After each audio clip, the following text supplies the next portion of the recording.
Bismillahirrahmanirrahim. Assalamualaikum warahmatullahi wabarakatuh. Berjumpa lagi kita dan channel saya masih sama juga, iaitu hari Rabu 3 hari bulan Disember 2025 Masihi bersama dengan 12 Jamadil Akhir 1447 Hijriah. Sekarang ni pukul 6.46 petang. Seperti biasa, video daily report kita untuk hari ini. Kemarin selepas pada buat video daily report, saya tak keluar ke mana-mana. Saya relax duduk tenang je rumah lepas semaya masuk waktu maghrib, semaya maghrib. Lepas semaya isyak baru saya keluar ke ni lah, pergi kedai Fikri dari pukul 9.30 pukul 8.40 dari lebih kurang keluar. Barulah aktiviti malam lah. Biasa pergi kedai Fikri sampailah pukul 11.30 saya balik ke rumah. Okay, 11.30 balik ke rumah, tidur pada pukul 2 pagi, bangun pada pukul 6.50 pagi, bangun terus mandi sembahyang subuh, makan sarapan. Lepas tu pagi ni pukul 7.40 saya tolak pergi ke kedai Fikri. Lepas tu pukul 8.50 baru pergi ke tempat kerja.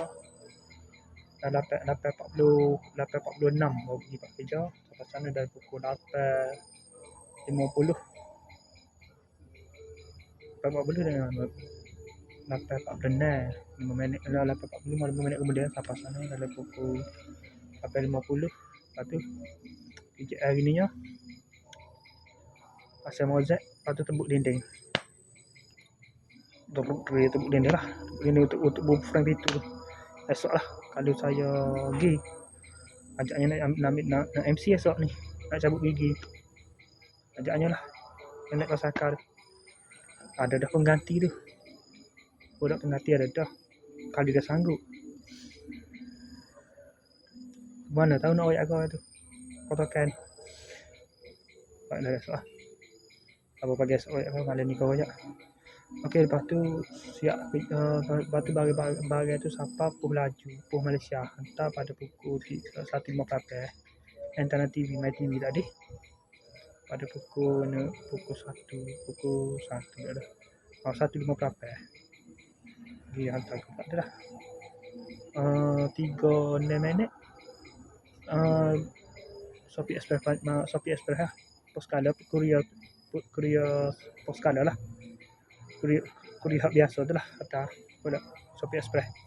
Dua bagai tadi budak kirim tu lah, coklat karamel apa tahu. Ayah lagi biting makin modern gitu tak ada. Itu hot slot itu dah. Lepas tu pada pukul 4 mana 3.40 ni saya balik. Demak sampai kopak rumah tu sampai kopak, terus mandi semaya Zuhur. Lepas tu semaya asar dari pukul 9 tadi semaya asar. Lepas tu 9.40 9.30 ni terus main ke sini untuk buat video dari report ni. Okey, 9.40 kat ni terus buat video ni. Okey, saya sekadar saja untuk sesi video dari report kita untuk hari ini. Assalamualaikum, jumpa lagi. Bye.